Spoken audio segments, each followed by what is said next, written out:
Hello everyone. On this lesson I'm going to show how to find the dot product between two vectors.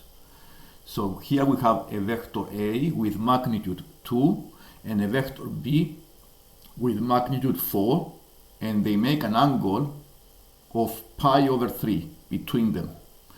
To find the dot product, I'm going to use the formula A dot B is the magnitude of A times the magnitude of B times the cosine of the angle theta. So I start by finding the magnitude of A.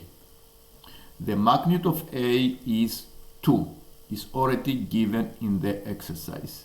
And the magnitude of B is 4.